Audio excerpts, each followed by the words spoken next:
We have a special guest this morning.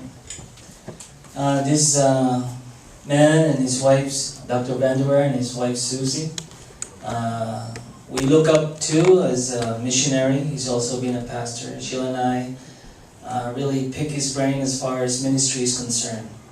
And he is a big man, so if he talks to you one by one, you can't really understand what he's saying. He's the director of OIC, and just say, "Oh, I see. I get it."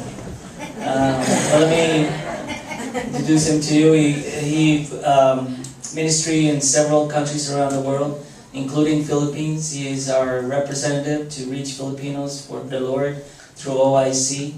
And he's in Luzon, in Manila, in Cebu, and in Davao, so he's covered the whole country of Philippines. Let me introduce you, Dr. Wayne Vanderwier.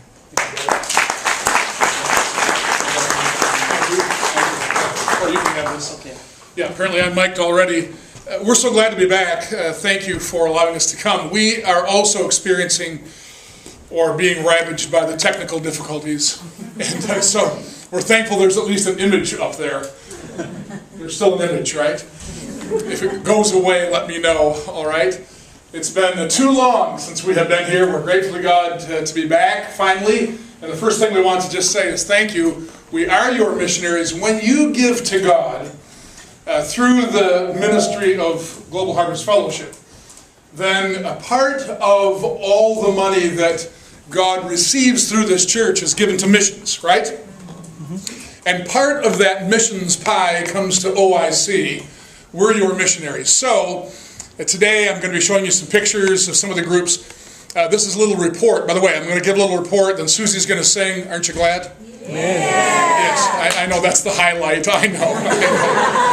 And then I'm going to preach. So we have to do all of this really quickly. But I'm going to show you some pictures. And when I show you pictures of the various groups in the various nations that we are serving on your behalf, then I want you to think like this. Those are my people. Did you get that? Because you are supporting OIC and we are serving these folks. And so you are serving these folks, right? These are your people. First, just a quick little introduction to our family and our ministry. You saw Susie. Say hi to Susie, everybody. Hi, Susie. She'll be up here in just a moment. There's the 5 kids that God allowed us to raise. I know. They're all good looking like their mother. And this is the whole clan. Wow. I know. 14 grandchildren so far. Here they are. Except this isn't quite all of them. The one on Susie's lap was a recent import from the Democratic Republic of Congo. Our kids are the first 9 consecutive grandbabies that God gave us from 2 different families were all girls. 9 consecutive girls. Now, we love granddaughters, don't be mistaken, but seriously, 9 in a row?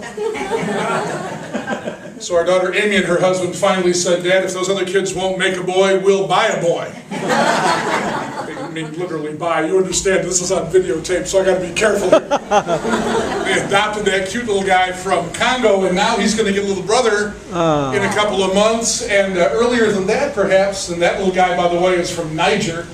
And this little girl is from Uganda, and both will be coming home this summer to America. Isn't that cool?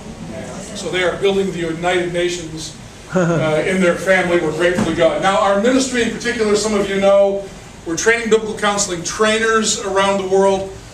I don't really have the time at this moment to talk about or unpack the concept of what we mean by biblical counseling, except it just means it's biblical. We just use the Bible. Did you get that? Not man's wisdom, not psychological ideas, but the Bible to be able to address the issues of life. We're actually establishing national biblical counseling training and certifying organizations in nations around the world. And by that I mean these are the countries that we are now serving as a ministry.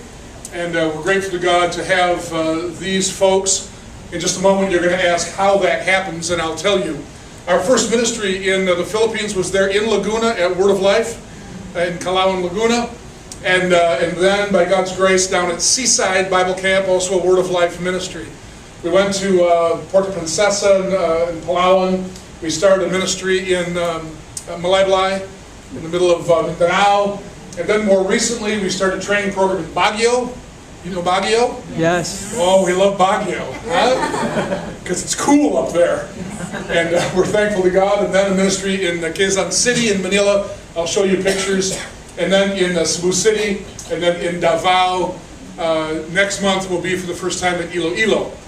So we have the country pretty well covered. At least we're working on that in doing biblical counseling training. We actually have another man, not myself, who is the OIC director for the Philippines, and he runs and manages all of these ministries for us. And we're grateful to God for Rod Huber and his wife Mary, our director in the Philippines. And then we're going to do additional ministries as well in various places as God opens these doors. We have scheduled ministry in all of these new locations. This is our ministry team. In the upper left-hand corner is Pastor Huber and his wife. They're the Philippines directors, and the rest of these are missionaries serving Western Europe, East Africa, in Russia. We have a Russian director, and different places around the world by God's grace and for His glory, helping us with the ministry of OIC around the world. These are also your people. Did you know that? Amen. Say amen, or oh me, or something. Say something. All right. Now, I just want to give you, we do this by not only the missionaries, but also teaching associates. And so we have various men and women who help us teach in our modular programs and in our academic programs in places around the world. Some of these you may know, some you don't know. But we're thankful to God that He's given us a large stable of individuals, men and women, who can teach for us in our ministries around the world. Now, what I'm going to do next is just fly through, literally fly through a whole bunch. This is this year so far. Okay, so beginning with January, our first ministry was in Davao. There were 190 folks in that training program at Soli Deo Gloria Christian Church in Davao. That's what that looked like. And then we went to Cebu City to the Living Word Christian Church, had 165 in that training group. This is all Module 2 of our 4-module training program. So the way it works is we do Module 1, and then we give projects for growth. If you do the projects for growth, you can come back to Module 2. If you don't, you can't. Because this is not just a seminar or a conference, this is an actual training program. So in between the modules, there's actually work that these folks have to do. Does that make sense to you?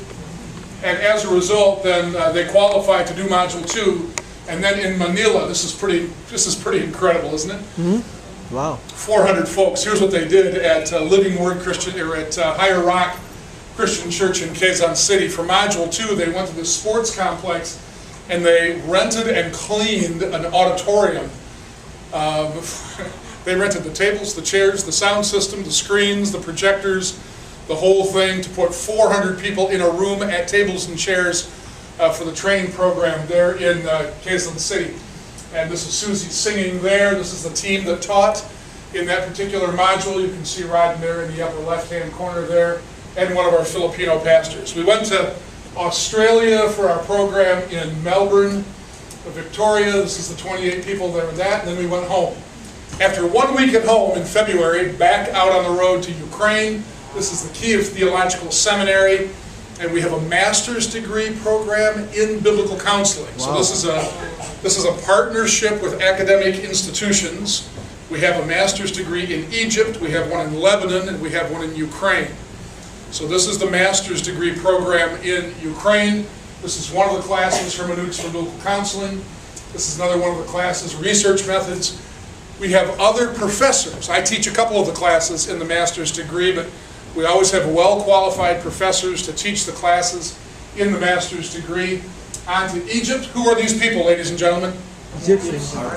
They're your people. Did you say? You got my people. You have to say my people. These are my people. My people. These are my people in Egypt right here. This is a graduate class for NTCGS in Agami. This is what that group. Who are those people? My people. I just want to make sure you understand. Those are your people. This is in Russia then. We went up to St. Petersburg and had a wonderful training group. This is what that group. Who are these people? My people. Your people. That's exactly right. And Susie had a chance to share in that group. And this is what it looked like. We actually met in the choir loft. How cool is that? The choir loft holds about 100. The church holds about 2,000. So we just meet in the choir loft. And that was pretty cool. This is the Russian director, Stepan Pavlik, that works with us all over Russia. We're grateful to God for Stepan. And then on to the Netherlands. John didn't mention, but can you tell? I'm wearing a barong, but I'm not actually Filipino. Could you tell? I just didn't know if it was evident to you or not.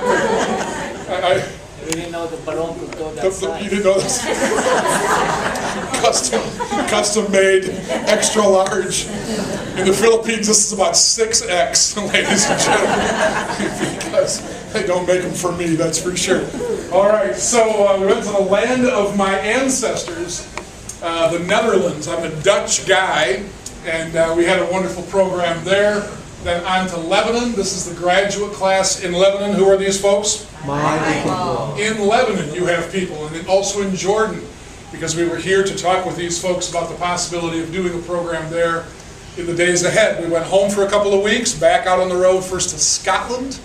This is in Edinburgh, this is the Carrabba's Christian Church. D.L. Moody laid the foundation stone for this church in 1883. And we're talking to them about a partnership to be able to do biblical counseling training in that church. And of course, any golfers